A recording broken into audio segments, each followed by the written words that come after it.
وقال النبي صلى الله عليه وسلم سبع تجري للعبد بعد موتهم وهو في قبرهم من علم علما أو كسر نهرا أو حفر بيرا أو غرس نخلا أو بنى مسجدا أو ورث مصحفا أو ترك ولدا يستغفر له بعد موته إلى آخر الحديث أو كما قال عليه الصلاة والتسليم. وقال النبي صلى الله عليه وسلم فسوق وقتاله كفر إلى آخر الحديث أو كما قال عليه الصلاة والسلام. শ্রদ্ধেয় সম্মানীয় আজকের সভার সভাপতি, সামনে উপবিষ্ট আমার দিন দরদি, ইসলাম দরদি, আমার বাপেরা, ভাইয়েরা, তরুণ যুবক বন্ধুরা, স্নেহের বাচ্চারা, অলক্ষ্যে অবস্থিতা ধার্মিকা আমার জননী মায়েরা, বোনেরা, মাইক্রোফোনের আওয়াজে কান লাগিয়ে আছেন জাতি, ধর্ম, বর্ণ নির্বিশেষে শ্রোতা বন্ধুরা, প্রত্যেককে আমি মোহেবুল্লাহ হুসাইনি আপনাদের ভাই, ফুরফুরা দরবার শরীফ ছোট হুজুর পীর কেবলা রহমাতুল্লাহ আলাইহির মেয়ের ছেলে নাতি, মায়াপুর পীরনগরী হুজুর পীর কেবলা রহমাতুল্লাহ আলাইহির ছেলের ছেলে পোতা, দুই দরবারের দুই খানদানের মেহমান হয়ে আপনাদের খেদমতে এসেছি। আপনারা অত্যন্ত ভালো মানুষ, নেক মানুষ, কমিটির ছেলেরা অত্যন্ত ভালো, তাই তারা পবিত্র মুহররম মাসের আশুরা উপলক্ষে আজকের এই জলসার মাহফিল করেছে। তা না হলে এখানে তো তারা অন্য কিছু করতে পারত। কথা ঠিক না ভুল? টাকা পয়সা খরচা আপনারা করবেন, আপনাদের যেটা মন চাই সেটা করতে পারেন, কিন্তু আপনারা তা না করে আল্লাহ এবং তার রাসূলকে খুশি করার জন্য সোহাদায়ে কারবালা হুজুরদের রুহানি নেক নজর, নেক ফয়েজ পাওয়ার জন্য আজকে সোহাদায়ে হুজুর কারবালা হুজুরদের আলোচনার মাহফিল করেছেন। কথা ঠিক না ভুল? কেন আমরা করলাম? কেন করার কি দরকার ছিল? খুব সংক্ষেপে আমি বলবো, সোহাদা হুজুরদের কথা খুব সংক্ষেপে বলবো, ডিটেইলস বলতে পারবো না। যদি ডিটেইলস বলতে হয়, যদি শুরু করতে হয় 522 থেকে শুরু করতে হবে, 622 থেকে শুরু করতে হবে, হিজরতের দিন থেকে শুরু করতে হবে। হিজরত হওয়ার পরে আল্লাহর নবী মদিনা শরীফে গিয়ে 10 বছর ছিলেন। এই 10 বছরই ইমাম হাসান, ইমাম হুসাইন হুজুরদের বেলাদাত হয়েছিল, জন্ম হয়েছিল। আল্লাহর নবীর ইন্তেকালের পরে আবু বকর সিদ্দিক রাদিয়াল্লাহু তাআলা আনহু 2 বছর কয়েক মাস খেলাফতি করেছিলেন। তারপরই খলিফা হলেন হযরতে ওমর ফারুক রাদিয়াল্লাহু তাআলা আনহু, তিনি 10 বছর খেলাফতি করলেন। তারপরে হযরতে ওসমান জিন্নুরাইন, তিনি 12 বছর খেলাফতি করলেন। তারপরে হযরতে আলী মুর্তজা কারামাল্লাহু ওয়াজহু, তিনি 5 বছর কয়েক মাস খেলাফতি করলেন। এখন 4 খলিফার কথা যদি আলোচনা করি তো ওইখানেই তো শেষ হয়ে যাবে সময়। কথা ঠিক না ভুল? তারপরে আবার আমিরে মাবিয়া রাদিয়াল্লাহু তাআলা আনহুর একটা পাঠ চলে এলো। তিনি কেমন করে গভর্নর হলেন, দামেস্কে কেন গেলেন, সেখানে কিভাবে গিয়ে দামেস্কের অধিপতি হলেন, কিভাবে সেখানে গভর্নর হলেন, এই আলোচনা করতে গেলে এটা আবার একটা পাঠ। তারপরে কেন এজিদ কেন তারপর গভর্নর হলো, ইমাম হাসান হুজুর না হয়ে এজিদ কেন হলো, এই যে মত পার্থক্য, এগুলো নিয়ে আলোচনা করলে ওটা একটা পাঠ। বুঝতে পারছেন কত বড় ঘটনা? তারপরে হযরত ইমাম হাসান রাদিয়াল্লাহু তাআলা আনহুর বিবাহ সংক্রান্ত ব্যাপার নিয়ে বিস্পান করানো হলো, তিনি শহীদ হয়ে গেলেন। তারপরে আবার ইমাম হুসাইন রাদিয়াল্লাহু তাআলা আনহু তিনি থাকতে লাগলেন। এই যে টোটাল ঘটনা, তারপর কারবালা ময়দান পর্যন্ত পৌঁছে গেল। ইমাম হুসাইন রাদিয়াল্লাহু তাআলা আনহু যখন ইন্তেকাল করলেন তখন 61 হিজরি, বুঝতে পারছেন? ওনার জন্ম হলো ৪র্থ হিজরি আর ইন্তেকাল হলো ৬১ হিজরি। এই টোটালটা আলোচনা করতে গেলে অনেক সময়। ইন্টারনেটে আমার আছে বক্তব্য, ২.৫ থেকে ৩ ঘন্টার একটা শর্টকাট কেটে কুটে বক্তব্য আছে, সেটা পরিপূর্ণ মোটামুটি বলা যেতে পারে। আপনারা ধারাবাহিক সেখানে শুনতে পাবেন। এছাড়া অনেক আলেম ওলামারা বলেন। আমি বরকতান সোহাদা হুজুরদের রুহানি নেক নজর নেক ফয়েজ পাওয়ার জন্য বরকতান কিছু আলোচনা করব, ধারাবাহিক বলতে পারো। হে তরুণ যুবকেরা, হে আমার বন্ধুরা, শুনে রেখে দিন বাবা, জেনে রেখে দেন। আরবি মাস হলো 12টা, আরবি মাস হলো 12টা। এই 12টা মাসের মধ্যে মুহররম মাস হলো প্রথম মাস। এই মুহররম মাস, তারপরে সফর, মুহররম, সফর, রবিউল আউয়াল, রবিউস সানি, জামাদিউল আউয়াল, জামাদিউস সানি, রজব, শাবান, রমজান, শাওয়াল, জিলকাদ, জিলহজ। এই হলো 12টা মাস। হে তরুণ যুবকেরা, হে আমার বন্ধুরা, শুনে রেখে দিন বাবা, জেনে রেখে দেন। এই 12টা মাসের মধ্যে প্রথম মাস হলো মুহররম। এই মুহররম মাস, সারা 12টা মাসের মধ্যে 4টে মাসকে আমার আল্লাহ হারাম ঘোষণা করেছেন। 4টে মাস হলো হারাম মাস। বেশি আলোচনা করব না মাসগুলো নিয়ে, শুধু এটুকু বলবো, যেহেতু মুহররম মাস আমাদের মাঝখান দিয়ে যাচ্ছে। হে তরুণ যুবকেরা, এই মুহররম মাস হলো হারাম মাস। হারাম কথার অর্থ হলো দুটো। হারাম কথার অর্থ হলো দুটো। একটা হলো পবিত্রতা, একটা হলো পবিত্রতা, আর একটা হলো নিষিদ্ধতা। অর্থাৎ এই হারাম মাসগুলোতে যেমন পবিত্র, হারাম মাসগুলো যেমন পবিত্র, আবার এই হারাম মাসে কিছু নিষেধ কাজ আছে। তাই হারাম মাসের অর্থ হলো নিষিদ্ধতা, কিছু নিষেধ জিনিস আছে এই সব মাসগুলোতে। হে তরুণ যুবকেরা, এই পবিত্র মাসে আপনাকে আমাকে ভালো ভালো কাজ করতে হবে। পবিত্র কাজগুলো বেশি বেশি করতে হবে।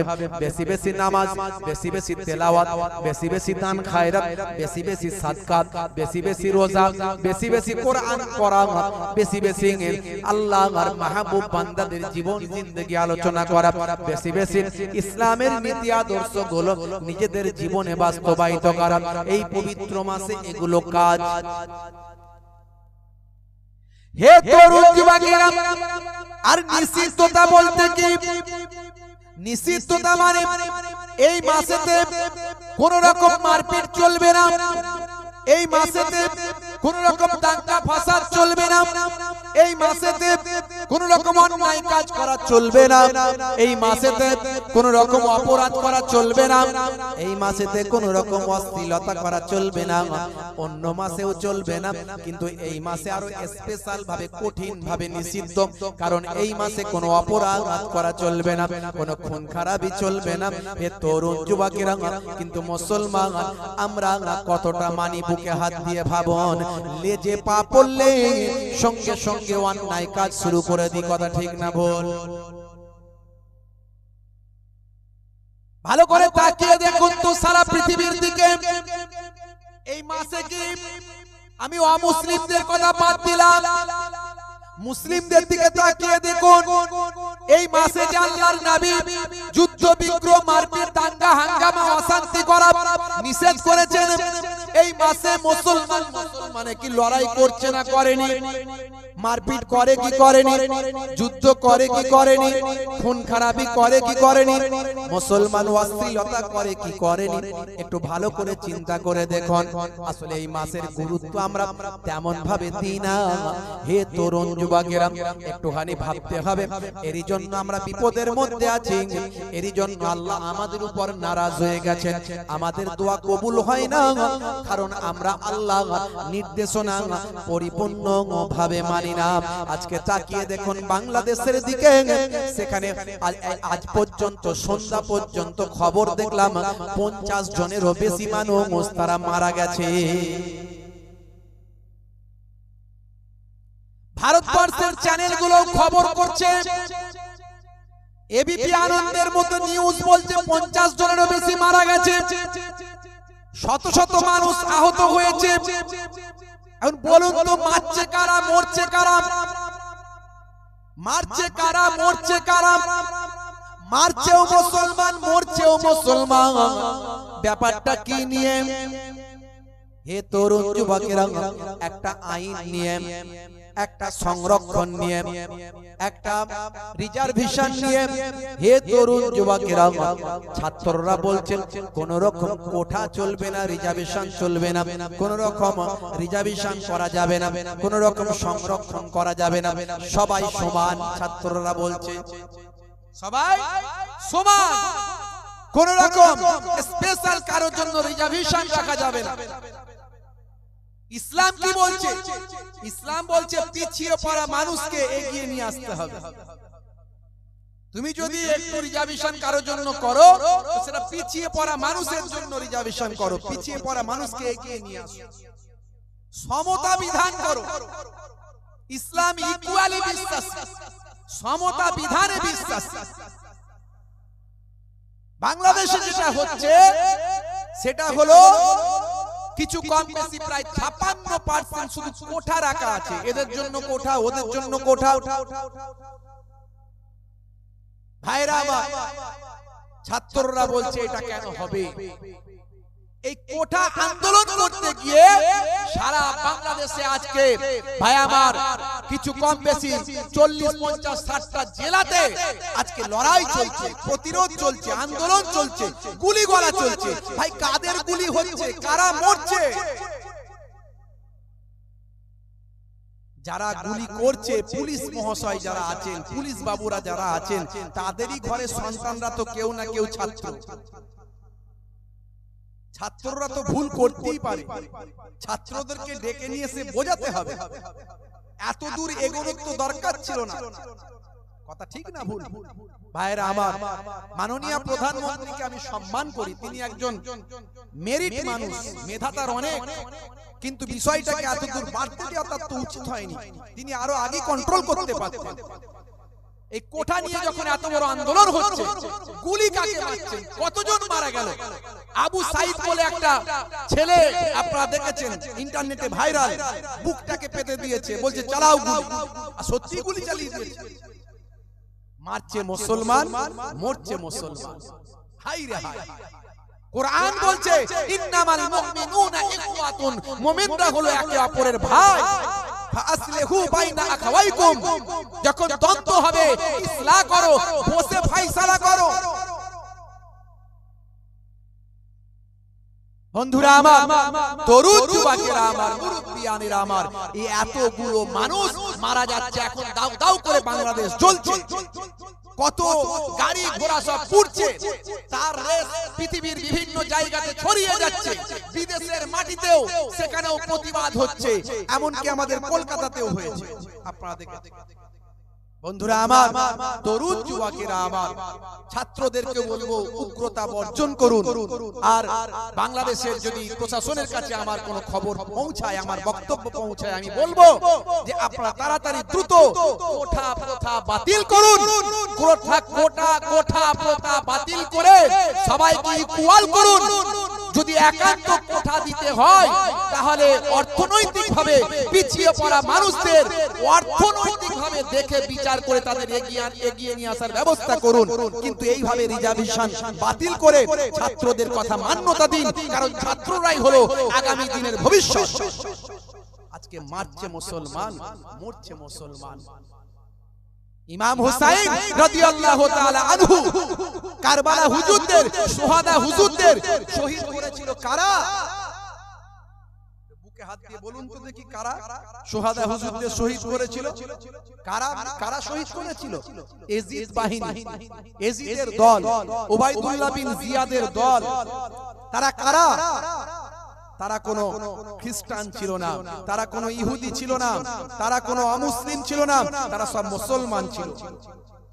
তাদের তাবুতেও আযান হয়েছে, তাদের তাবুতে নামাজ হয়েছে, তারা আযান নামাজ পড়ে রাসূলের কলিজার টুকরা যে রাসূলের নামে কালেমা পড়েছে, যে রাসূলের নামটা আযানে উচ্চারণ করেছে, যে রাসূলের নামটা তাশাহুদে পড়তে হয়েছে, সেই রাসূলের টুকরা কলিজার টুকরা নাতিদেরকে তারা শহীদ করেছে। এমন কি নির্মম ভাবে শহীদ করেছে, পানি পান করতে না দিয়ে শহীদ করেছে। চিন্তা করতে পারে আজকে মুসলমান আমাদের এত খারাপই কেন? মুসলমান সর্ব উৎকৃষ্ট একটা সম্প্রদায়, যদি মুসলমানের মধ্যে মুসলমান হয়, আর আজকে আমরা সর্বনিকৃষ্ট সম্প্রদায়ে পরিণত হয়েছি। মুসলমানদের পাড়ায় দেখুন অশান্তি, মুসলমান এলাকায় দেখুন অশান্তি, পাশাপাশি 10টা অমুসলিম হিন্দু ভাইদের পাড়ায় আছে, দেখবেন তারা ওখানে সিপিএম, তৃণমূল, কংগ্রেস, বিজেপি সব একসঙ্গে রাতের বেলা মিটিং করে, একসঙ্গে খায় দায় ঘুরে বেড়ায়। আর মুসলমান পাড়ায় এক চাচতো ভাই আর এক ফুফুতো ভাই, ই ওই দল করে ওই দল করে, দুজনে একে অপরের কথা নাই, ই ওর বিয়ে বাড়িতে যায় না, এর ওর সঙ্গে আত্মীয়তা নাই, এ ওর বাড়িতে যাতায়াত বন্ধ করেছে, একই রক্তের সম্পর্ক। পলিটিক্স, পার্টি, দল, মত, সিলসিলা, মাযহাব এই সব করে নিজেদের মধ্যে কথা বলা নাই, দ্বন্দ্ব, মারপিট, ঝগড়া, অশান্তি আছে না নাই? বিশ্বাস, মহব্বত, আকীদা, মাযহাব, পার্টি, পলিটিক্স নিজের বুকে রাখুন। বাইরের বাহ্যিকটা ইসলাম বলেছে মুসলমান মুসলমানের ভাই, এটাকে মান্যতা দিন, জীবনটা ধন্য হয়ে যাবে, দ্বন্দ্ব হবে না, এলাকায় অশান্তি হবে না। এক শ্রেণীর মানুষ তো চাইবে সবসময় তোমরা অশান্তি করো, কিন্তু আল্লাহ আমাদের দিমাগ দিয়েছে না দেয়নি, বুদ্ধি দিয়েছে না দেয়নি? হে তরুণ যুবকেরা, হে আমার মুরব্বিয়ানিরা, শুনে রেখে দিন বাবা, জেনে রেখে যান। হে মুসলমান, একটুখানি লক্ষ্য করুন বাবা, একটুখানি খেয়াল করুন। আমি আপনাদের মাঝখানে কারবালা ময়দানের গুরুত্ব তাৎপর্য নিয়ে একটু আলোচনা করি, খুব সংক্ষেপে বলি। হে তরুণ যুবকেরা, কারবালা ময়দান আমাদের কি শিক্ষা দিল, কারবালা ময়দান আমাদের কি শেখালো, আপনাদের মাঝখানে একটুখানি আলোচনা করে দিই বাবা। বন্ধুরা আমার, তরুণ যুবকেরা আমার, এই কারবালা ময়দানের প্রেক্ষাপটটা তৈরি হয়ে গিয়েছিল অনেক অনেক আগে, যখন হযরত ইমাম হাসান, হযরত ইমাম হুসাইন বাচ্চা বয়স, সেই সময়তেই আল্লাহর নবীকে কারবালা ময়দানের সংবাদ দিয়ে দেওয়া হয়েছিল। ইমাম হাসান ছোট, তখন থেকেই কারবালা ময়দানের সংবাদ, শুহাদায়ে কারবালা হুজুরদের সংবাদ, ইমাম হুসাইন হুজুর যে শহীদ হবে, ইমাম হাসান হুজুর যে শহীদ হবে, এই সংবাদ আল্লাহর নবীর কাছে পৌঁছে দেওয়া হয়েছে। বন্ধুরা আমার, তরুণ যুবকেরা আমার, হে আমার মুরব্বিয়ানিরা, শুনে রেখে দিন বাবা, জেনে রেখে দেন। হে মুসলমান, একটু লক্ষ্য করুন, একটুখানি খেয়াল করুন বাবা। আল্লাহর নবী, আল্লাহর রাসূলের একজন মহাব্বতের সাহাবী ছিলেন, নাম হলো হযরত দাহিয়াতুল কালবি রাদিয়াল্লাহু তাআলা আনহু। দাহিয়াতুল কালবির ঘটনা আমি বলবো না, দাহিয়াতুল কালবির ঘটনা অনেক লম্বা। তিনি ছিলেন কুফফারদের সরদার, কুফফারদের নেতা।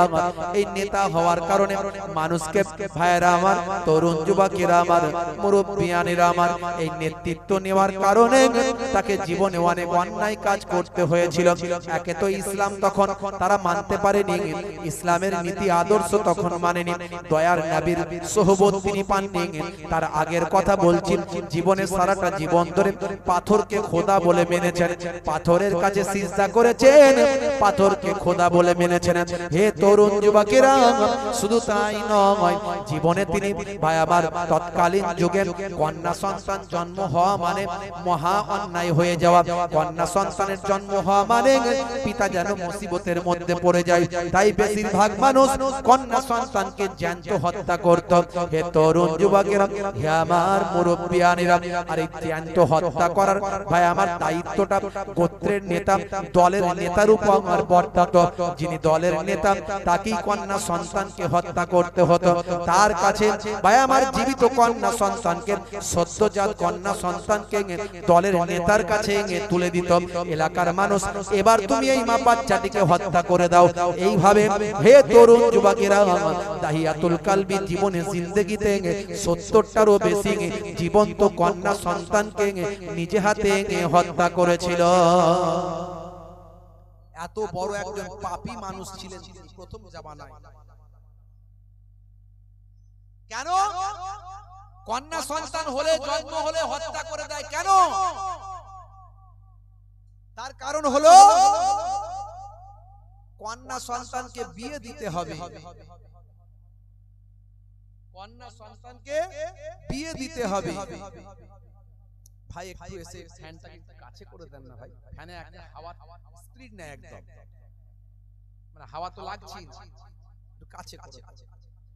কন্যা সন্তান হলে তার বিয়ে দিতে হবে। জামাইয়ের কাছে শ্বশুরের সম্মান নষ্ট হবে। তখনকারের মানুষ এতটাই অ্যাগ্রেসিভ, এতটাই ভয়ঙ্কর, মাইট ইজ রাইট, জোজ্জার মুল্লুকদার, এতটাই বদমাইশ ছিল। একজন মানুষ যদি খুন হয়ে যেত, তারা বদলা নিত 100টা মানুষকে হত্যা করে।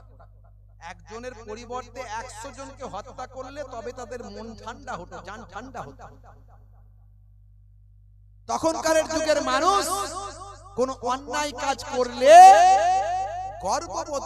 গর্ববোধ করত, আমি এই কাজটা করেছি, আমি চুরি করতে পেরেছি, আমি খুন করতে পেরেছি, আমি ধর্ষণ করতে পেরেছি। তারা লজ্জা মনে করত না।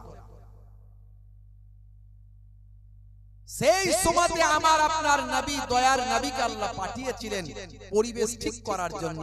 দয়ার নবী এসে এমন পরিবেশ ঠিক করলেন, ইসলামের নীতি আদর্শ এমন ভাবে তুলে দিলেন মানুষের কাছে, যারা কন্যা সন্তানকে হত্যা করত, তারা কন্যা সন্তানকে রক্ষক বাঁচানোর জন্য নিজেদের জীবনকে উৎসর্গ করে দিল। ভাবুন তো, পুরো পরিবেশটা চেঞ্জ করে দিলেন আমার নবী।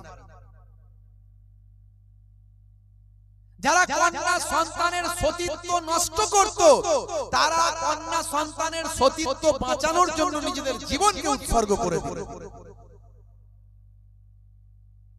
নবী এসে বললেন, মায়ের পায়ের তলায় সন্তানের জান্নাত। ইযহাব ফাআকরিমহা ফাইন্নাল জান্নাতা তাহতা রিজলাইহা। যাও তোমার মায়ের সম্মান করো, কারণ তোমার মায়ের পায়ের তলায় তোমার জান্নাত। জোরে হবে না? জোরে হবে না ভাঙরের মানুষ? একটু কথাগুলো বোঝার চেষ্টা করুন। সেই সময়কার কথা আমি বলছি। আজও কন্যা সন্তানের জন্ম হলে সেই জাহেলিয়াত যুগের ছোঁয়া আমাদের মধ্যে আছে।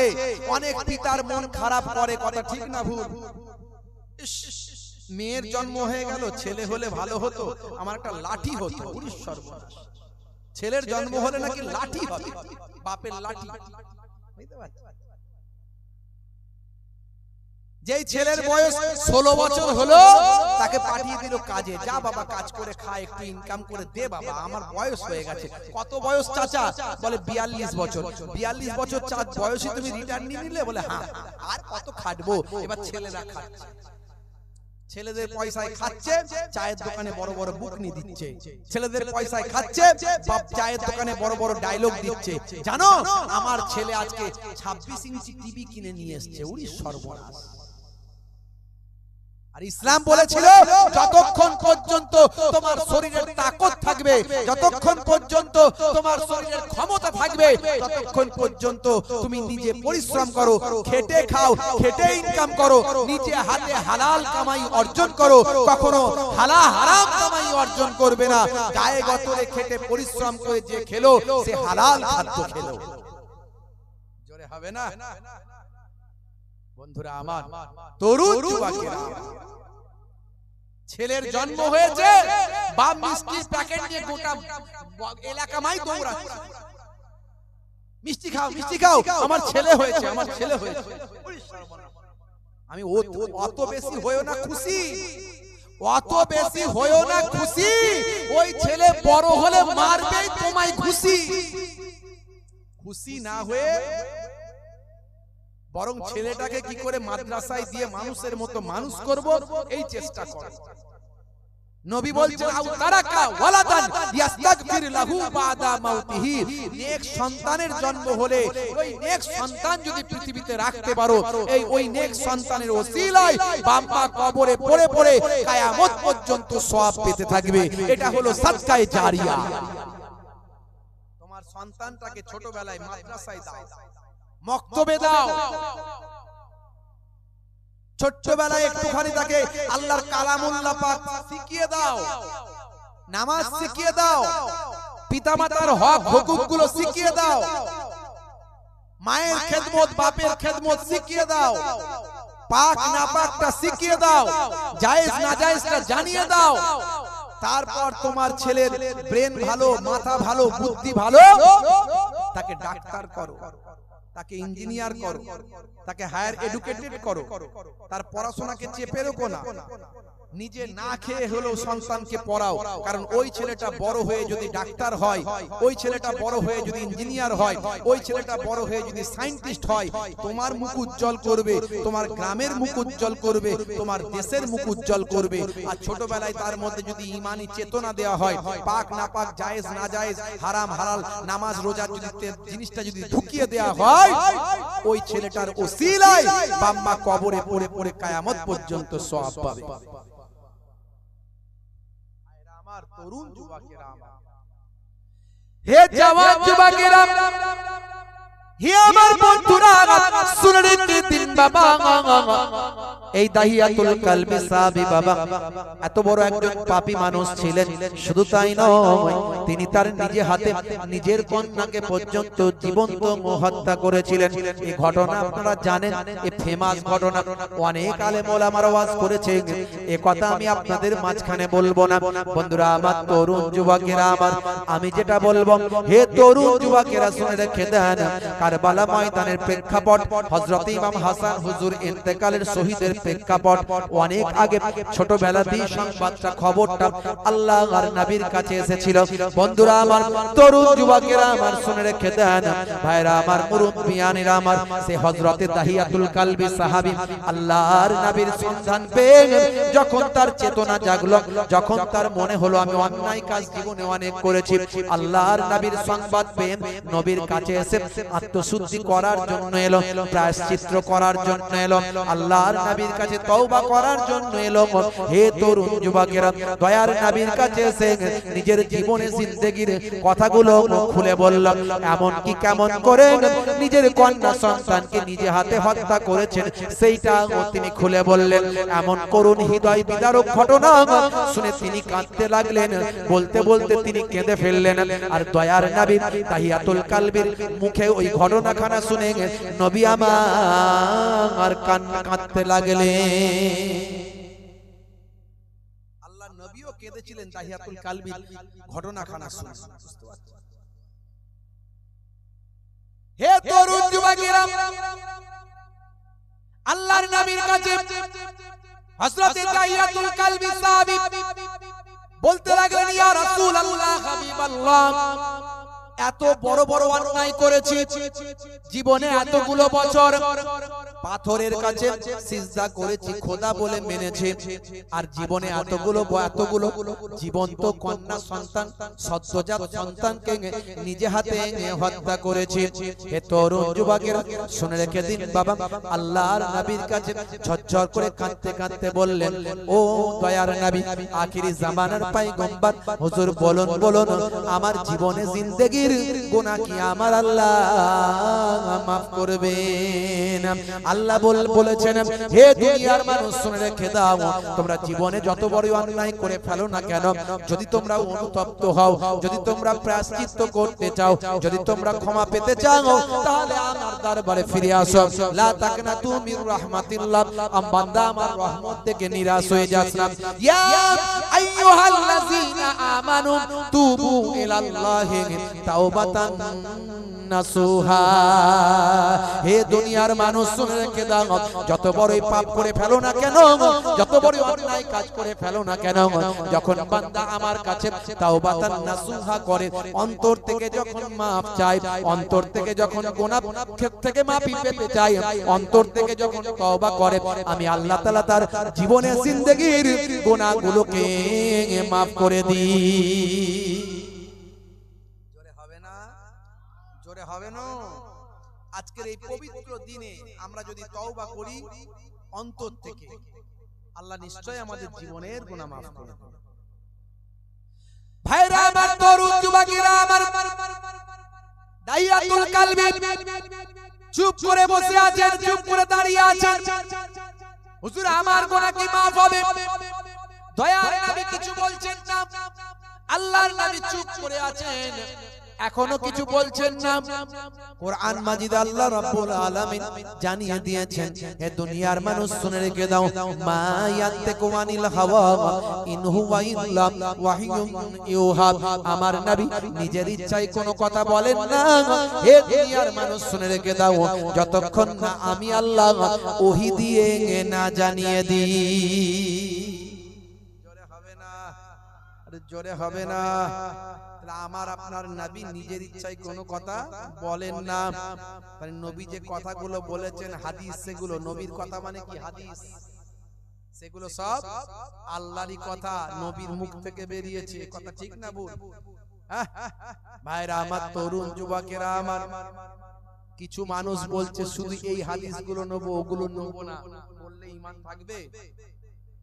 বললে ঈমান থাকবে? নবীর সব কথা নিতে হবে, কোনো কথা বাদ দিলে হবে না। সব কথা মানতে হবে, জানতে হবে, শুনতে হবে।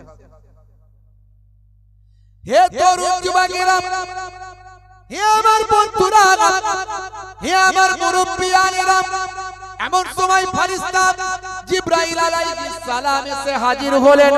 জিবরাইল আলাইহিস সালাম এসে হাজির হয়ে দয়ার নবীকে বলতে লাগলেন, ইয়া রাসূলুল্লাহ, হাবিবাল্লাহ, আমার আল্লাহ আপনার ওই সাহাবীর জীবনে জিন্দেগীর গুনাহগুলো মাফ করে দিয়েছেন। ইসলাম মিটা দেতা হে আগলে গুনাহোं को, ইন্নাল ইসলাম ইয়াহদিমু মা কানা কাবলাহু ওয়া ইন্নাল হিজরাতা তাহদিমু মা কানা কাবলাহা ওয়া ইন্নাল হজ্জা ইয়াহদিমু মা কানা কাবলাহু। ইসলাম মিটা দেতা হে আগলে গুনাহোं को। হে তরুণ যুবকেরা, হে আমার মুরব্বিয়ানেরা, শুনে রেখে দিন বাবা, জেনে রেখে দেন, হজ তার পূর্বের জীবনের গুনাহগুলো মাফ করে দেয়। মনে রাখবেন, হজ তার পূর্বের জীবনের গুনাহগুলো মাফ করে দেয়। তিনটে জিনিস ভালো করে খেয়াল রাখবেন। যদি কেউ ইসলাম কবুল করে, যদি কেউ ইসলাম মেনে চলে, যদি কেউ ইসলাম গ্রহণ করে, আমার আল্লাহ তার পূর্বের জীবনের গুনাহগুলো মাফ করে দেন। এক নাম্বার, আর যে বান্দা আন্তরিকতার সঙ্গে হজটা করবে, একবার হজ করবে আন্তরিকতার সঙ্গে, আল্লাহ আমার উপর হজ ফরজ করেছেন। জীবনে অনেক জেনে অজেনে ইচ্ছায় অনিচ্ছায় গুনাহ করে ফেলেছি, আজ আমি হজ করব, আমার আল্লাহ জীবনের গুনাহ মাফ করে দেবেন। এই যদি যে বান্দা হজ করবে জীবনে একবার, হে তরুণ যুবকেরা, দয়ার নবী বলেন, আমার আল্লাহ তাআলা হজ করার পূর্বে জীবনের গুনাহ মাফ করে দেন।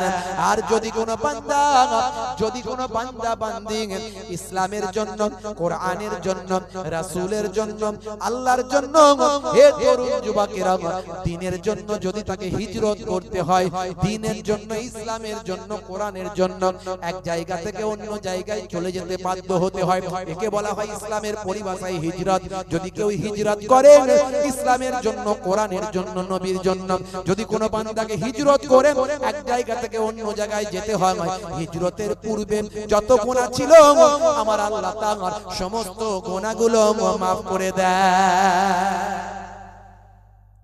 তিনটে গুনাহ আল্লাহ মাফ করে দেন। তিনটে জিনিসে জীবনের গুনাহ মাফ হয়ে যায়।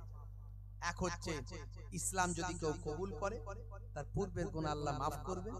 দুই হচ্ছে হজ যদি কেউ করে, নিয়ত করে, অনেকে হজ করতে যায় মার্কেটিং করতে, বুঝতে পারছেন কি করতে যায়, অনেক পয়সা, কি করবে, অনেক পয়সা, আমার আপনার পয়সা যা, তাতে হজ করতে গেলে অনেক দিন ধরে টাকা জমিয়ে যেতে হবে, বুঝতে পারছেন, 5 লাখ 6 লাখ টাকা খরচা কম বেশি, অনেক জমি জমি যেতে হবে। আর যেসব লোকের দিনে 1 লাখ 2 লাখ টাকা ইনকাম, তার কদিন লাগবে হজ করতে? দূর বাবু, একটু ঘুরে আসি, লোকে হজ করতে যাই, একটু দেখে আসি কি আছে ওখানে, আর ঘোরাও হবে, আর একটা মার্কেটিংও করা হবে, আর ডিগ্রিও একটা হবে। এলি হাজি সাহেব, কথা ঠিক না ভুল? খালি বলছে আমি হাজি সাহেব, আমি হাজি সাহেব, কথা ঠিক না ভুল? রাগ করবেন না বাপ, মুরব্বিয়ানিরা, আমার তরুণ যুবক, আমি এর আগেও বলেছি বুড়ো বয়সে হজ করতে যাবেন না।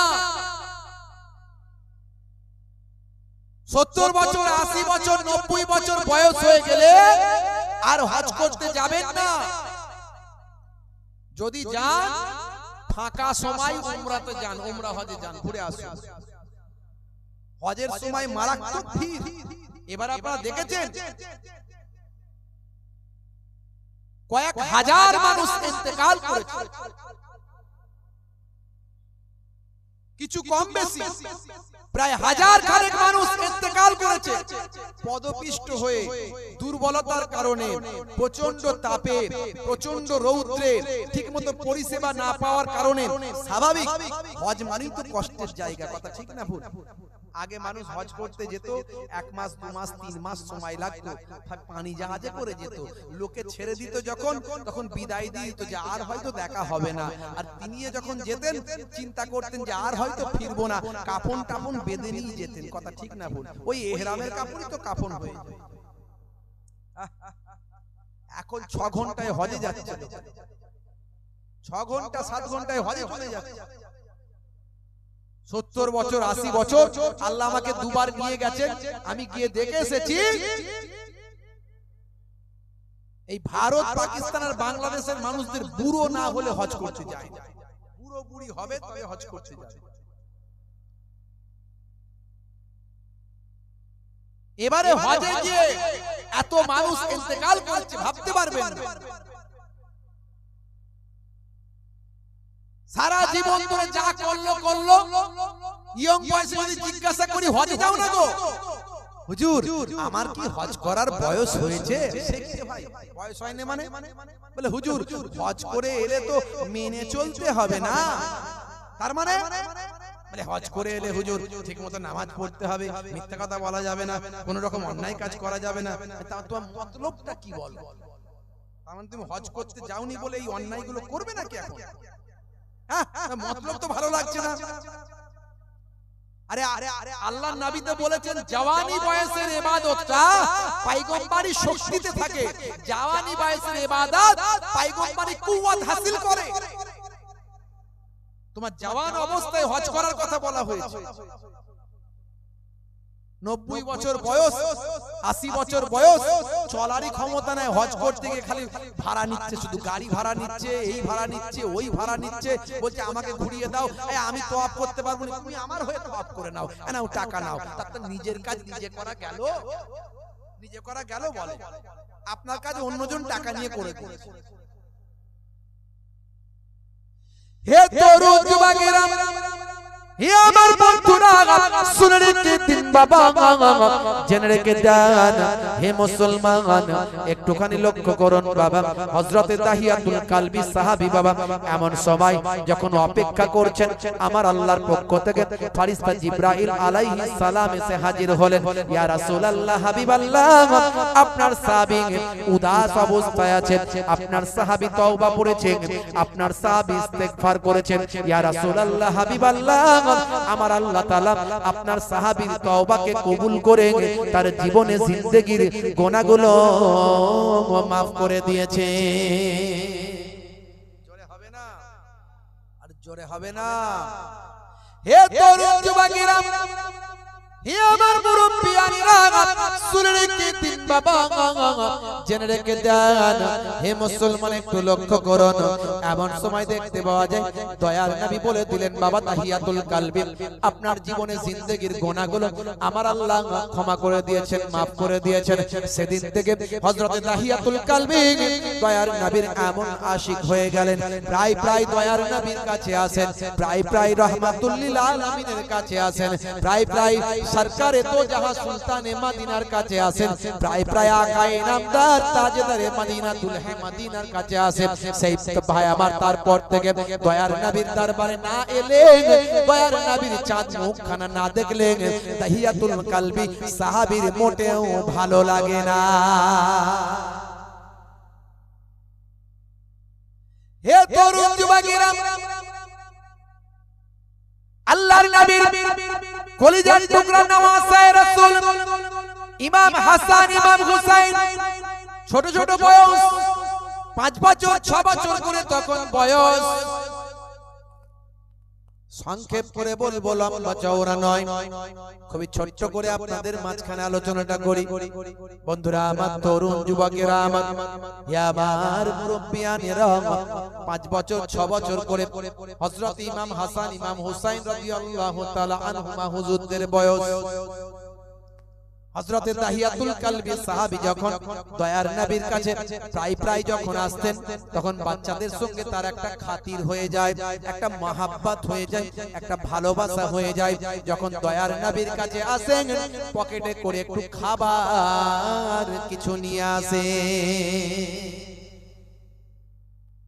এতটাই মহব্বত যে বাচ্চাদেরকে যদি খাবার দিতে দেরি করে ফেলে বাচ্চারা সাহাবীর দুই পকেটে দুই ভাই হাত গলিয়ে দেয় সাহাবীর দুই পকেটে দুই ভাই হাত গলিয়ে দেয় এতটাই মহব্বতের সম্পর্ক বাচ্চাদের সঙ্গে ছিল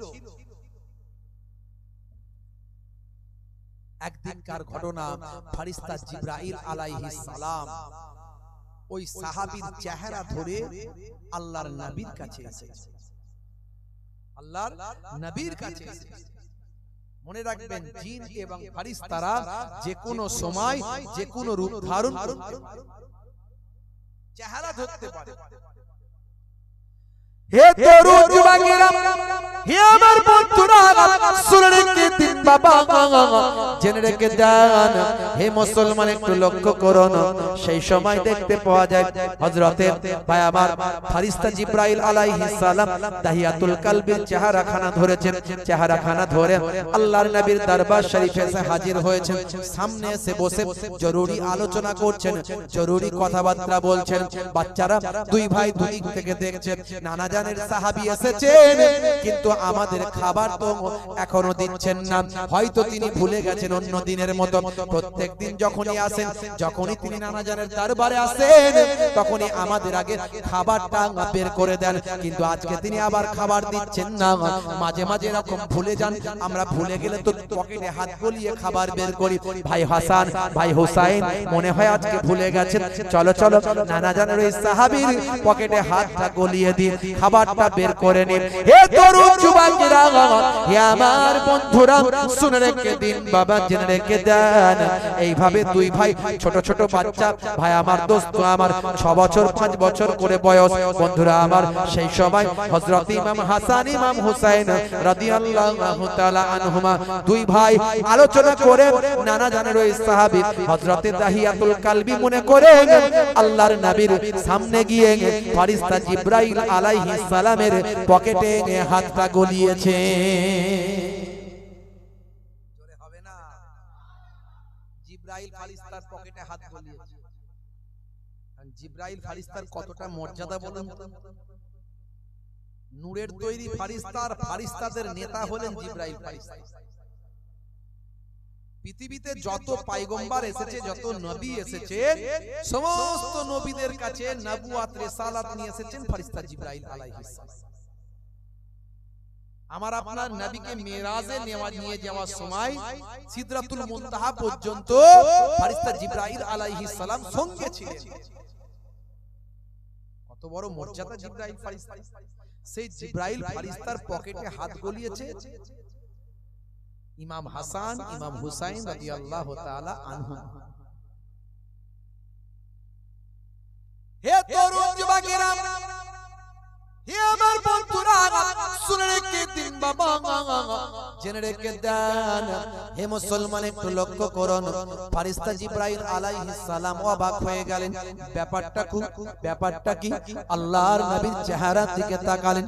আল্লাহর নবীর দিকে তাকিয়ে বলতে লাগলেন, হুজুর বলুন তো দেখি, বাচ্চারা আমার পকেটে কেন হাত গলালো? আমার পকেটে কি তালাশ তারা করছেন? কি তারা খোঁজাখুঁজি করছেন? বিষয়টা কি একটু আমাকে খুলে বলুন। বলার সঙ্গে সঙ্গে আল্লাহর নবী দো জাহানের বাদশা হাবিবুল্লাহ রাহমাতুল লিল আলামিন। অনেকে বলেন নবী আমাদের মতো মানুষ আছে না নাই? জোরে বলেন, নবী আমাদের বড় ভাইয়ের মতো না হলে বলুন নাউজুবিল্লাহ। নবীও মানুষ, আমরাও মানুষ, আছে না নাই? এত নবী নবী নবী নবী করলে হবে না, বলুন নাউজুবিল্লাহ। দয়ার নবীর মর্যাদা তারা জানে না। আলাম মানে হলো জগৎ, আর আলামের বহু বচন হলো আলামিন। সূরা ফাতিহায় আমরা পড়ি আলহামদুলিল্লাহি রাব্বিল আলামিন, পড়ি কি পড়ি না? সব তারিফ আল্লাহ কে লিয়ে है जो रब है सारे जहां का। এই পৃথিবীটা হলো একটা জগৎ, আলাম। আর ওখানে আল্লাহ বললেন রব্বুল আলামিন, রব্বিল আলামিন। আলাম গুলোর জগৎ রব, একটা আলাম নয়, একটা জগৎ নয়, সমস্ত জগৎগুলোর রব হলেন আল্লাহ। 1450 বছর আগে আল্লাহর কোরআনে আল্লাহ জানিয়ে দিলেন যে আলাম একটা নয়, আলাম হলো অনেক। ভালো করে বুঝবেন। আমি বিজ্ঞান ভার্সেস ইসলাম মাঝে মাঝে কথা বলি, আপনারা জানেন। কোরআন ভার্সেস বিজ্ঞান মাঝে মাঝে কথা বলি, আপনারা জানেন। ইন্টারনেটে সার্চ করবেন, অসংখ্য উদাহরণ আমি তুলে ধরেছি সেখানে। আজকে কথার ফাঁকে বেরিয়ে গেল, তাই বলে দি বাবা। হে তরুণ যুবকেরা, 1450 বছর আগে কোরআন মাজিদে লিপিবদ্ধ হলো যে আলাম একটা নয়, আলাম আছে অসংখ্য। এই জন্য আলামের বহু বচন আলামিন এসেছে। এটা আজকের কথা নয়, 1450 বছর আগের কথা। সূরা ফাতিহায় আমরা 5 ওয়াক্ত 5 বার পড়ি, প্রত্যেক ওয়াক্তের নামাজে সূরা ফাতিহায় পড়ি। কথা ঠিক না বল? আর আজকের বিজ্ঞান গবেষণা করে বলছে, নাসা বলছে, ইসরো বলছে, বিজ্ঞানীরা বলছেন, পৃথিবীর তাবর তাবর বিজ্ঞানীরা বলছেন, স্টিফেন হকিং থেকে শুরু করে বা আমার আইজাক নিউটন থেকে শুরু করে পৃথিবীর বিখ্যাত বিখ্যাত বিজ্ঞানীরা, বর্তমান লেটেস্ট এবং গ্রেটেস্ট ভার্সনের বিজ্ঞানীরা, তারা থিওরি দিচ্ছে বাবা যে এই পৃথিবীটা হলো একটা জগৎ। এরকম এই পৃথিবী ছাড়া বিশ্ব ব্রহ্মাণ্ডে অসংখ্য মিলিয়ন মিলিয়ন ট্রিলিয়ন ট্রিলিয়ন হাজার হাজার লক্ষ লক্ষ কোটি কোটি জগৎ আছে, যা আমরা আবিষ্কার করতে পারিনি। কেবলমাত্র আমরা কয়েকটা জগতের সন্ধান পেয়েছি। তার মধ্যে একটা হলো পৃথিবী, আর একটা হলো চাঁদ, আর একটা হলো ভাই আমার ইউরেনাস, আর একটা হলো বৃহস্পতি, আর একটা হলো বুধ, আর একটা হলো শুক্র, আর একটা হলো নেপচুন, আর একটা হলো প্লুটো। এই রকম ভাবে কয়েকটা জগতের কয়েকটা আলামের আমরা সংবাদ পেয়েছি, জানতে পেরেছি। এছাড়া আমাদের ধারণা এই বিশ্ব ব্রহ্মাণ্ডে আরো crore crore million million trillion trillion জগৎ আছে। ট্রিলিয়ন ট্রিলিয়ন পৃথিবীর মতো জগৎ আছে, ভাই আমার চাঁদের মতো জগৎ আছে, ভাই আমার ইউরেনাস নেপচুন প্লুটোর মতো আরো অসংখ্য জগৎ আছে। আজকের বিজ্ঞানীরা যেখানে 1450 বছর পর ভাই আমার দোস্ত আবার আজকের লেটেস্ট বিজ্ঞানীরা তারা যখন স্বীকার করছে যে গ্রহ উপগ্রহ মিলিয়ন মিলিয়ন আছে, ট্রিলিয়ন ট্রিলিয়ন আছে, সেই জায়গায় আজকে যেটা আবিষ্কার হলো 1450 বছর আগে আল্লাহর কোরআন বলল আলহামদুলিল্লাহ রাব্বিল আলামিন। সমস্ত আলামগুলোর রব হলেন আল্লাহ। ইয়া ওমা আরসালনাকা ইল্লা রাহমাতাল লিল আলামিন। আর সমস্ত আলামগুলোর রহমত হলেন রাসূলুল্লাহ। জোরে হবে না? তাহলে যতগুলো আলামের রব আল্লাহ, ততগুলো আলামের রহমত রাসূলুল্লাহ। জোরে হবে না? আর এ হতভাগারা চিনল না, বলে আমাদের মতো মানুষ, নবী আমাদের মতোই মানুষ। ছি ছি ছি ছি, কাল কিয়ামতের দিনে শাফাআত পাবে তো? নবী যদি আমাদের মতো মানুষ হতো তাহলে আমার নবীর আঙ্গুলের ইশারায় আকাশের চাঁদ দুখানা হলো। তুমি পড়ো তো দেখি, কত বড় বাপের বেটা হয়েছে লাট সাহেবের মা, দেখাও দেখি। নবী যদি আমাদের মতো মানুষ হতো, আবু বকর সিদ্দিক রাদিয়াল্লাহু তাআলা আনহুর সাপে কামড়ানোর জায়গায় থুতু দিলেন, সঙ্গে সঙ্গে বিষ পানি হয়ে গেল। আর তুমি বেটা সাপে কামড়ালে তোমার কাছে গেলে যদি বলা হয় একটু থুতু লাগিয়ে দাও না, তুমি তো বলো নবী আমাদের মতো মানুষ, নবী বড় ভাই আর তুমি নাকি ছোট ভাই, একটু লাগিয়ে দাও না ভাই। থুতু লাগাতে গেলে এমন হবে তিরঙ্গা গুটকা পান জর্দা খৈনি খেয়ে মুখের হাল, দাঁতের হাল, ঠোঁটের হাল এমন করেছে, থুতু লাগালে যদি হসপিটাল পর্যন্ত যেত পেশেন্ট, সঙ্গে সঙ্গে সেফটি হয়ে ওখানে চিৎপাত কুপোকা, পেশেন্ট আর বাঁচবে না, ওখানেই পেশেন্ট মরে যাবে। আর বলে নবী আমাদের মতো মানুষ। হাই রে হে তরুণ যুবকেরা, হে আমার বন্ধুরা, শুনে রেখে দিন বাবা, জেনে রেখে দেন। হে মুসলমান একটু লক্ষ্য করুন, একটুখানি খেয়াল করুন বাবা বন্ধুরা আমার, তরুণ যুবকেরা আমার, ফেরেশতা জিবরাইল আলাইহিস সালাম দয়ার নবীর কাছে দাহিয়াতুল কালবির চেহারা ধরে এসেছে। বাচ্চারা ছুটে গিয়ে পকেটে হাতটা গলিয়েছে। জিবরাইল ফেরেশতা আল্লাহর নবীকে বলেন, ইয়া রাসূলুল্লাহ হাবিবাল্লাহ, ইয়া রাসূলুল্লাহ হাবিবাল্লাহ, ও আখিরি জামানার পয়গম্বর শুনুন, বাচ্চারা আমার পকেটে কেন হাতটা গলিয়েছে? বাচ্চারা কেন আমার পকেটে হাত গলিয়েছে হুজুর? আল্লাহর নবী বললেন, ভাই জিবরাইল কিছু মনে করবেন না, কিছু মনে করবেন না, আপনি নূরের তৈরি ফেরেশতা, এত বড় একজন জলিল ও কদর ফেরেশতা, বাচ্চারা তো চেনে না জানে না, হাত দিয়ে দিয়েছে, কিছু মনে করবেন না হুজুর, কিছু মনে করবেন, কিন্তু ব্যাপারটা খুলে বলুন। আল্লাহর নবী যখন বললেন সব কথা, ফেরেশতা জিবরাইল আলাইহিস সালাম বললেন, হুজুর বাচ্চাদেরকে একটু থামিয়ে রাখুন, একটু অপেক্ষা করুন, আমি যাব আর আসব, আমি যাব আর আসব। হে তরুণ যুবকেরা, হে আমার বন্ধুরা, শুনে রেখে দিন বাবা, জেনে রেখে দেন।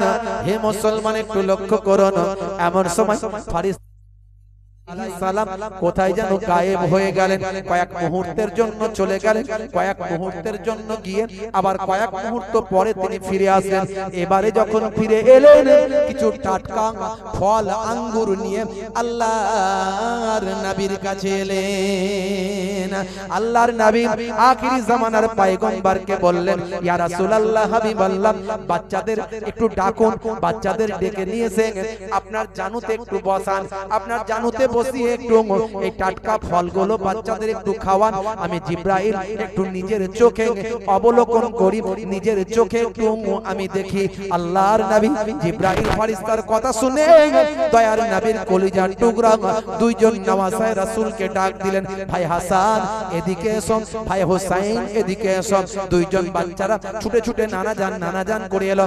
নানা জানকে বড্ড ভালোবাসে, নানা জানো নাতিদের বড্ড ভালোবাসেন।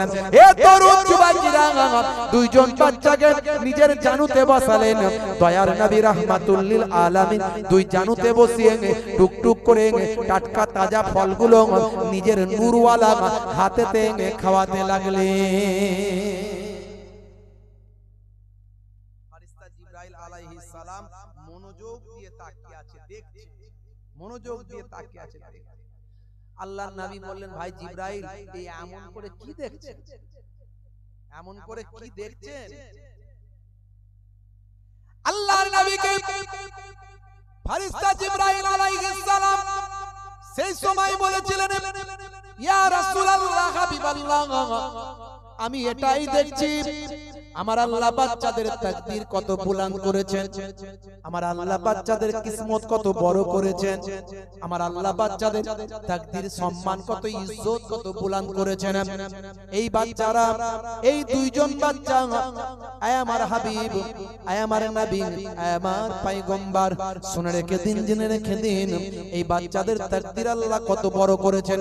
দুনিয়ার জমিনে, দুনিয়ার জমিনে আখিরি জামানার পয়গম্বরের কোলে বসে, আখিরি জামানার পয়গম্বরের নূরওয়ালা হাতেতে আল্লাহর জান্নাতের টাটকা তাজা ফলটা দুনিয়ার জমিনে খাচ্ছে। জোরে হবে না, জোরে হবে না। হে তরুণ যুবকেরা, হে আমার বন্ধুরা, শুনে রেখে দিন বাবা, জেনে রেখে দেন।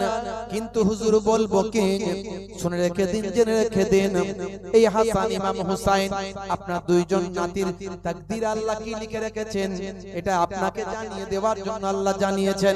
আপনাকে বলে দি হুজুর, হুজুর শুনে রাখুন, জেনে রাখুন, আপনি নাসাবারি করবেন না, ধৈর্যহারা হয়ে যাবেন না, নাসাবারি করবেন না। আপনার বড় নাতিকে আপনারই জালেম উম্মতেরা, আপনারই নিষ্ঠুর উম্মতেরা খেতে না দিয়ে, পান করতে না দিয়ে আপনার বড় নাতিকে বিষ পান করিয়ে শহীদ করে দেবে। তিনি যখন শহীদ হয়ে যাবে, তার সারা শরীরটা লালে লাল হয়ে যাবে, রক্তাক্ত হবে, সারা সারা শরীরটা সবুজ বর্ণের হয়ে যাবে। তিনি বিষ পান করার পরে তার সারা শরীরটা সবুজ বর্ণের হয়ে যাবে। এরই জন্য আমার আল্লাহ তাআলা জান্নাতের ভিতরে একটা সবুজ বর্ণের বালাখানা রেখে দিয়েছে। ইয়া রাসূলুল্লাহ, হাবিবাল্লাহ, আমার আল্লাহ জানিয়েছেন আপনি নাসাবারি করবেন না, ধৈর্য হারাবেন না, নাশুকরি করবেন না। কাল কিয়ামতের দিনে হাসরের ময়দানে যখন আপনার কোটি কোটি গুনাহগার উম্মতিদের নাজাত করার দরকার হবে, যখন কোটি কোটি গুনাহগার উম্মতি যারা জাহান্নামের বাসিন্দা হতে যাবে, জাহান্নামে তাদের ওয়াজিব হয়ে যাবে, জাহান্নামের অধিবাসী যখন তারা হয়ে যাবে, সেই দিনে কাল কিয়ামতের দিনে আপনি আপনার কোটি কোটি গুনাহগার উম্মতিদের ইমাম হাসান, ইমাম হুসাইনকে দেখিয়ে আপনি নাজাত করাতে পারবেন। আল্লাহর নবীর নাতিরা আমাদের জন্য তারা শহীদ হয়েছে, আমাদের জন্য জীবন দিয়েছে।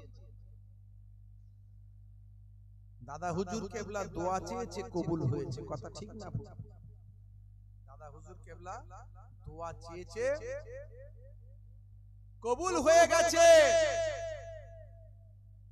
পাঁচ হুজুর কেবলা দোয়া চেয়েছেন, কবুল হয়ে গেছে। বসিরহাট আল্লামা হুজুর দোয়া চেয়েছেন, কবুল হয়ে গেছে। পীরনগরী হুজুর পীর কেবলা দোয়া চেয়েছেন, কবুল হয়ে গেছে। বড় পীর সাহেব দোয়া চেয়েছে, কবুল হয়েছে। খাজা গরিব নামাজ দোয়া চেয়েছে, কবুল হয়েছে। বোয়ালি কালান্দা, সানাউল্লাহ পানিপত্তি, আহমদ শাহ, সুলতান শাহ হুজুররা দোয়া চেয়েছেন, কবুল হয়েছে। আর রাসূলের কলিজার টুকরা নাতিরা দোয়া চাইলে কি কবুল হতো না? হতো না? হতো না? আল্লাহর নবী যদি বলতেন, আল্লাহ আমার নাতিদের এইভাবে মওত তুমি দিও না, এটা আমি বরদাস্ত করব না, আল্লাহ কি পরিবর্তন করে দিত না তাকদীর? পরিবর্তন করে। হে তরুণ যুবকেরা, হে আমার বন্ধুরা, শুনে রেখে দিন বাবা, জেনে রেখে দেন। হে মুসলমান একটু লক্ষ্য করুন, হে মুসলমান একটুখানি খেয়াল করুন, ভাইরা আমার, জওয়ান যুবকেরা আমার, মুরব্বিয়ানিরা আমার, শুনে রেখে দিন বাবা, জেনে রেখে দেন। এমন সময় দেখতে পাওয়া যায় ফেরেশতা জিবরাইল আলাইহিস সালাম আবার বলতে লাগলেন, ইয়া রাসূলুল্লাহ, হাবিবাল্লাহ, ওয়া আখিরি জামানার পয়গম্বর, শুনে রেখে দিন, জেনে রেখে দেন, আপনার ছোট নাতিকে, আপনার ছোট নাতির তাকদীরে কি লেখা আছে আমার আল্লাহ জানিয়ে দিয়েছেন ইয়া রাসূলুল্লাহ হাবিবাল্লাহ আপনার ছোট নাতিকে আপনারই জালেম উম্মতেরা আপনারই নিষ্ঠুর উম্মতেরা আপনারই জালেম উম্মতেরা খেতে না দিয়ে পান করতে না দিয়ে কারবালা ময়দানে ফোরাত নদীর পানি আটকে দিয়ে সাপে খাবে ব্যাঙে খাবে দুশমনে খাবে জালিমে খাবে কিন্তু নবী খানদানকে তারা পানি পান করতে দেবে না আপনারই জালেম উম্মতেরা আপনারই নিষ্ঠুর উম্মতেরা খেতে না দিয়ে পান করতে না দিয়ে কারবালা ময়দানে আপনার ছোট নাতি হযরত ইমাম হুসাইন রাদিয়াল্লাহু তাআলা আনহুকে শহীদ করে দেবে তিনি যখন শহীদ হয়ে যাবেন তার সারা শরীরটা লালে লাল হয়ে যাবে রক্তাক্ত হয়ে যাবে সারা শরীরটা লালে লাল হবে তার বিনিময়ে আমার আল্লাহ তাআলা জান্নাতের ভিতরে একটা লোহিত বর্ণের লাল বর্ণের বালাখানা রেখে দিয়েছে তার বিনিময়ে একটা লোহিত বর্ণের লাল বর্ণের বালাখানা রেখে দিয়েছে ইয়া রাসূলুল্লাহ হাবিবাল্লাহ আপনি নাসাবারি করবেন না আমার আল্লাহ জানিয়ে দিয়েছেন আপনি ধৈর্যহারা হয়ে যাবেন না নাশুকরি করবেন না নাসাবারি করবেন না কারণ আমার আল্লাহ জানিয়ে দিয়েছেন কাল কিয়ামতের দিনে হাসরের ময়দানে বিচারের দিনে সেদিন আপনি আপনার কোটি কোটি গুনাহগার উম্মত উম্মতিদের জন্য আপনার নাতিদের দেখিয়ে আমার আল্লাহর দরবারে সুপারিশ করে সাফাতি করতে পারবে বন্ধুরা আমার তরুণ যুবকেরা আমার ইমাম হাসান ইমাম হুসাইন রাদিয়াল্লাহু তাআলা আনহুমা আমাদের জন্য শহীদ হয়েছেন তারা কত কষ্ট করেছেন কত মেহনত করেছেন আজকে সেই ইমাম হাসান ইমাম হুসাইনদের নাম করে ভাই আমার দোস্ত আমার এই মুহররম মাসে একদল মানুষ ভাই আমার ঢোল বাজায় কথা ঠিক না ভুল আচ্ছা কেউ মারা গেলে ঢোল বাজানো চলবে তোমার বাপ মরে গেছে তুমি কোনদিন ঢোল বাজাবে তাহলে ইমাম হুসাইন হুজুর ইন্তেকাল করেছে তুমি ঢোল কেন বাজাচ্ছ লাঠি খেলছে কি মজা একদল লাপাচ্ছে একদল লাঠি খেলছে ঠাকাস ঠাকাস কি রে ভাই ইন্টারনেটে দেখছি চোখে এলো কেউ পাঠাচ্ছে হুজুর দেখুন কেমন লাঠি খেলা চলছে ভালো করে প্যান্ট শার্ট পরেছে কপালে ফেট্টি ফেট্টি বেঁধেছে বুঝতে পারছেন চারিদিকে গোল করে সব লোক দাঁড়িয়ে আছে চারজন মিলে ইয়াবারে ঠাকাস ওয়াটুকুস কি রে ভাই না শোক পালন হচ্ছে একটু শোক আছে তোমাদের মনে হচ্ছে লোক হই হই করছে নাচছে আনন্দ করছে ফুর্তি করছে ঢোল বাজাচ্ছে হ্যাঁ ডিজে বাজাচ্ছে এতে শোক হচ্ছে শোক আর যদি মুখে চাপড়াও বুকে চাপড়াও এটাই কি শোক করার পদ্ধতি কে শিখিয়েছে তোমাদের কে বলেছে গায়ে রক্তাক্ত করে কেটে ছুরি মেরে মাথায় ছুরি দিয়ে কেটে ছোট ছোট বাচ্চাদের মাথায় ছুরি মেরে কাটে এক শ্রেণীর লোক আছে এটা শোক করার পদ্ধতি কে তোমাদের বোঝালো এটা না মাতম হয়েছে মাতম করেছে আল্লাহর নবী যখন ইন্তেকাল করেছে তখন বাড়ির ভিতরে মেয়েরা চিৎকার করে কান্নাকাটি করেছে নাকি মুখে হাতে নাকি মেরেছে মুখে হাতে মেরেছে বুকে মেরেছে এইভাবে তারা নাকি কেঁদেছে কোথায় পেলে ভাই সিয়াসিত্তার হাদিসের মধ্যে এসেছে না অন্য এই হাদিসের মধ্যে এসেছে সিয়াসিত্তার হাদিস যখন বলা হয় তার মানে সেটা হলো মুতেবার এর মধ্যে কোনো ডাউট নাই কোনো সন্দেহ নাই সমস্ত মুহাদ্দিসিনরা একমত আর অন্য হাদিস যখন বলবে যদি দেখো এক আলেম সমর্থন করছে আর এক আলেম সমর্থন করছেন না তার মানে ওখান থেকে ভালো করে তথ্য তালাশ নিতে হবে যে এর মধ্যে কোনো মাউজু আছে কিনা সানাদের গোলমাল আছে কিনা কোনো রাবির ক্ষেত্রে কোনো ভাই আমার কোনো সন্দেহ আছে কিনা এটা ভাবতে হবে মাশাআল্লাহ হুজুর কেবলা এসে গেছে মনে নাকি একবার তাকবীর দেন তো, নারে তাকবীর। এই আপনারা উঠাউঠি করবেন, এই কোচিরা উঠাউঠি করবেন, যারা ওনারা আছেন ওনারা যাবেন, দেখা করবেন, হুজুর যখন আসবেন তখন উঠে পড়বেন। একবার তাকবীর দেন, নারে তাকবীর। সিলসিলা হক ফুরফুরা শরীফ, সিলসিলা হক ফুরফুরা শরীফ, আওলাদে মুজাদ্দিদুজ জামান, আওলাদে মুজাদ্দিদুজ জামান মামাজান হুজুর পীর কেবলা, হুজুর পীর কেবলা, সিলসিলা হক ফুরফুরা শরীফ, নারে তাকবীর।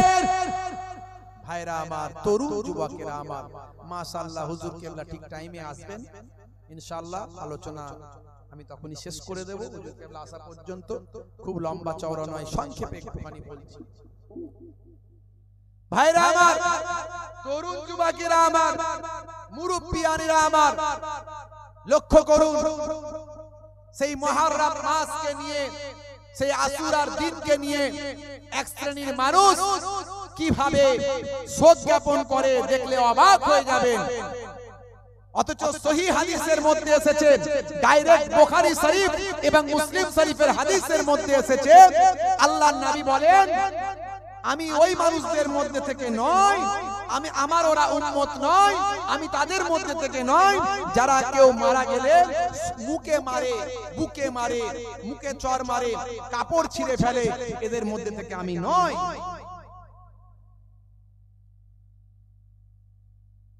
হুজুর কেবলা বাড়িতে যাচ্ছেন, একটু পরে আসবেন। মাশাআল্লাহ, যে যেখানে আছেন পাক মাহফিলে এসে বসে যান বাবা আমার। হুজুর পীর কেবলা কিছু সময়ের মধ্যে আসবেন, বাড়িতে যাচ্ছেন, তো এলি উনি এসে উঠবেন। তো আমি আপনাদের খেদমত থেকে বিদায় নেব। আমি খুব আজকে আমার জন্য দোয়া রাখবেন। আমার আব্বাজান খুব অসুস্থ আছেন, বুঝতে পারছেন। খালি আমি জলসা মিস করি না, আর আমি কলকাতা পার হওয়ার পরে খবর পেয়েছি যে আব্বাজানের শরীর খুব বাড়াবাড়ি আছে, নার্সিং হোমে ভর্তি করা হয়েছে, বুঝতে পারছেন। আমি সোজা এখান থেকে নার্সিং হোম যাব। তো যাই হোক, আপনারা দোয়া রাখবেন। মস্ত বড় আলেম, মস্ত বড় ওলি, শেখুল হাদিস, ফুরফুরা শরীফ ছোট হুজুর পীর কেবলা রাহমাতুল্লাহ আলাইহির সুযোগ্য জামাতা মায়াপুর পীরনগরী হুজুর পীর কেবলা রাহমাতুল্লাহ আলাইহির বড় সাহেবজাদা, মস্ত বড় আলেম, দীর্ঘদিন ধরে দারসে হাদিস দিয়েছেন, হাদিসের দার্স দিয়েছেন। অনেক বড় বড় যারা আলেম তারা সব আব্বাজান ওয়ালিদ সাহেব হুজুরের ছাত্র, বুঝতে পারছেন। দীর্ঘদিন ধরে বহু মাদ্রাসা মসজিদ নিজে হাতে প্রতিষ্ঠা করেছেন, বহু জলসা জুলুসের নিজে হাতে তৈরি করেছেন, বহু মানুষকে হেদায়েতের আলো দিয়েছেন, বহু বেনামাজিকে নামাজি বানিয়েছেন, বহু বায়ামার বেদাড়িওয়ালাকে দাড়িওয়ালা বানিয়েছেন। আল্লাহ রাব্বুল আলামিন যেন আরো কিছুদিন হায়াত দারাজ করে দেন, বলুন আল্লাহুম্মা আমিন। আপনারা দোয়া রাখবেন। আব্বাজান ওয়ালিদ সাহেব হুজুর তিনি খুব অসুস্থ আছেন। আমি এখান থেকে সোজা চলে যাব। আমি ভাইদের বলেছিলাম যে আমি হয়তো ভেবেছিলাম একবার যে আমি আর জলসায় যাব না, কিন্তু না এলে ভাইয়ের একটু অসুবিধায় পড়ে যাবেন, আর আমি কলকাতা পার করে চলে এসেছি, তাই আমি একটু হাজির দেওয়ার জন্য এলাম। কিছু সময়ের জন্য আপনাদের খেদমতে আছি, বিদায় নেব। ভাইরা আমার, খুবই সংক্ষেপ, এই মুহররম মাস আমাদের মধ্যে দিয়ে যাচ্ছে। শুহাদায়ে কারবালা হুজুররা আমাদের জন্য তারা শহীদ হয়েছে। ইমাম হাসান রাদিয়াল্লাহু তাআলা আনহুকে বিবাহ সংক্রান্ত ব্যাপার নিয়ে বিষ পান করানো হয়েছিল, আপনারা জানেন। হে তরুণ যুবকেরা, হে আমার বন্ধুরা, শুনে রেখে দিন বাবা, জেনে রেখে দেন হে মুসলমান। হযরত ইমাম হাসান রাদিয়াল্লাহু তাআলা আনহু আস্তে আস্তে বড় হলেন। এদিকে অনেক ঘটনা ঘটে গেছে, আমি কোনো কথাই যাচ্ছি না। দয়ার নবী ইন্তেকাল করেছেন। বন্ধুরা আমার, তরুণ যুবকেরা আমার, ফেরেশতা জিবরাইল আলাইহিস সালাম যখন বলেছিলেন, ইয়া রাসূলুল্লাহ, হাবিবাল্লাহ, আপনার ছোট নাতি তাকে আপনারই জালেম উম্মতেরা, নিষ্ঠুর উম্মতেরা খেতে না দিয়ে, পান করতে না দিয়ে কারবালা ময়দানে শহীদ করে দেবেন। হে তরুণ যুবকেরা, নবী আমার ঝরঝর করে কেঁদেছিলেন। আল্লাহর নবীকে সান্ত্বনা দিয়ে জিবরাইল ফেরেশতা বলেছিলেন, ইয়া রাসূলুল্লাহ, হাবিবাল্লাহ, আপনি ভেঙে পড়বেন না, নাসাবারি করবেন না, ধৈর্য হারা হয়ে যাবেন না। কাল কিয়ামতের দিনে আপনার নাতিদের দেখিয়ে কোটি কোটি গুনাহগার উম্মতিদের নাজাত করাতে পারবেন। হে তরুণ যুবকেরা, আম্মা জান ফাতেমাতুজ যোহরা রাদিয়াল্লাহু তাআলা আনহা এই খবরটা পেয়েছে, বললেন ইয়া রাসূলুল্লাহ, আব্বা জান আমার সন্তানদের কথা ফেরেশতা জিবরাইল আলাইহিস সালাম কি বলে গেছেন, আমার সন্তানরা কি এমন অন্যায় করবে যে আপনারই জালেম উম্মতেরা নিষ্ঠুরভাবে তাদের শহীদ করবে। আমি ফাতেমা তোমার হে পিতামহ কি কথা আমায় তুমি শোনালে, আমি ফাতেমা তোমার হে পিতামহ কি কথা আমায় তুমি শোনালে, করবে কি ভুল ক্ষমা নাই যার হাসান হুসাইনের জীবনে, হাসান হুসাইনের জীবনে, ও হাসান হুসাইনের জীবনে। হে তরুণ যুবকেরা, আল্লাহর নবী বললেন বেটি ফাতেমা আমার আল্লাহ জানিয়ে দিয়েছেন ধৈর্য হারা হয়ে যাবে না, নাসাবারি করবে না, কারণ তোমার বাচ্চাদের আমি দেখিয়ে কাল কিয়ামতের দিনে হাসরের ময়দানে যেদিন আমার উম্মতিরা গ্রেফতার হয়ে যাবে গুনার কারণে, সেদিন আমি তোমাদের বাচ্চাদের দেখিয়ে আমার নাতিদের দেখিয়ে কাল কিয়ামতের দিনে আমি আমার কোটি কোটি গুনাহগার উম্মতিদের নাজাত করাতে পারবো। ও বেটি ফাতেমা ধৈর্য হারা হয়ে যাবে না, নাসাবারি করবে না। আম্মা জান ফাতেমাতুজ যোহরা রাদিয়াল্লাহু তাআলা আনহা চোখের পানিটা মুছে নিয়ে বললেন, আব্বা জান নাসাবারি করব না, ধৈর্য ধারণ করলাম। ইন্নাল্লাহা মা'আস সাবিরিন, নিশ্চয় সবরকারীর সঙ্গে আল্লাহ থাকেন, আমি সবর করে নিলাম। আচ্ছা আব্বা জান একটা কথা জানতে চাই, সেই দিন যখন আমার সন্তানদের উপর কঠিন মুসিবত চলবে, সেই দিন কি আপনি তাদের নানা জান দুনিয়ার জমিনে হায়াতে থাকবেন? আল্লাহর নবী চোখ ভরা পানি নিয়ে বললেন, ও বেটি ফাতেমা সেই দিন আমি রাসূলুল্লাহ সাল্লাল্লাহু আলাইহি ওয়াসাল্লাম আমি তাদের নানা জান দুনিয়ার জমিনে থাকব না।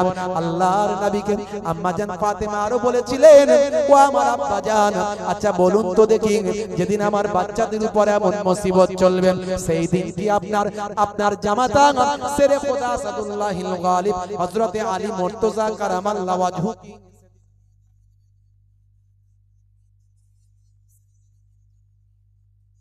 জমিনে থাকবে না? তাহলে আব্বা জান সেদিন আমি জনম দুঃখিনী মা, গর্ভধারিণী মা, আমার কলিজার টুকরা সন্তানদের উপর যেদিন এত বড় মুসিবত চলবে, সেই দিন আমি ফাতেমাকে দুনিয়ার জমিনে থাকব।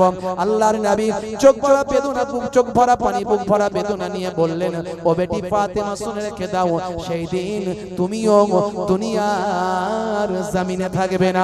আম্মা জান ফাতেমা ডুকরে কেঁদে উঠে বললেন, আব্বা জান তাহলে আমার সন্তানদের জন্য কে একটু চোখের পানি ফেলবে, কে একটু শোক জ্ঞাপন করবে, কে একটু তাদের জন্য আল্লাহর দরবারে কাঁদবে, কে একটু তাদের জন্য মোনাজাত করবে, কে একটু শোক জ্ঞাপন করবে, কে একটু তাদের জন্য আহাজারি করবে? আল্লাহর নবী বললেন, ও বেটি ফাতেমা চিন্তা করো না, কাল কিয়ামত পর্যন্ত আমি রাসূলুল্লাহ কোটি কোটি উম্মতি থাকবে যারা আশিকে রাসূল হবে, যারা আশিকে রাসূল হবে, আমি আমার উম্মতিরা যারা আশিক হবে তোমার বাচ্চাদের ভালোবাসবে, কোটি কোটি উম্মতিরা কাল কিয়ামত পর্যন্ত তোমার বাচ্চাদের জন্য চোখের পানিতে বুকটা ভাসিয়ে দেবে। জোরে হবে না? ইমাম হোসেনকে ভালোবাসেন, একটু কেঁদেছেন, তাদের জন্য একটু আল্লাহর দরবারে মোনাজাত করে চোখে দিয়ে পানি ঝরেছে না রক্ত বের করছে, ডিজে করছে, ঢোল বাজাচ্ছে, নাচছে? ছি ছি ছি। হে তরুণ যুবকেরা, অনেক ঘটনা মাঝখানে ঘটে গেছে। হযরত আবু বকর সিদ্দিক রাদিয়াল্লাহু তাআলা আনহু আল্লাহর নবীর ইন্তেকালের পরে 2 বছর কিছুদিন খেলাফতি করেছেন হযরতে ওমর ফারুক, তারপরে 10 বছর খেলাফতি করেছেন হযরতে ওসমান জিন্নুরাইন, তারপরে 12 বছর খেলাফতি করেছেন হযরতে শেরখুদ আলী মুর্তজা কারামাল্লাহু ওয়াজহুম, কিছু কম বেশি 5 বছর কয়েক মাস খেলাফতি করেছেন। এদিকে অনেক ঘটনা ঘটে গেছে, অনেক ফোরাত নদীর পানি গড়িয়ে গেছে, অনেক দিন চলে গেছে, সময় চলে গেছে। হযরতে শেরখুদ আলী মুর্তজা কারামাল্লাহু ওয়াজহুর কলিজার টুকরা বড় সাহেবজাদা হযরত ইমাম হাসান রাদিয়াল্লাহু তাআলা আনহুর বিবাহ হয়েছে।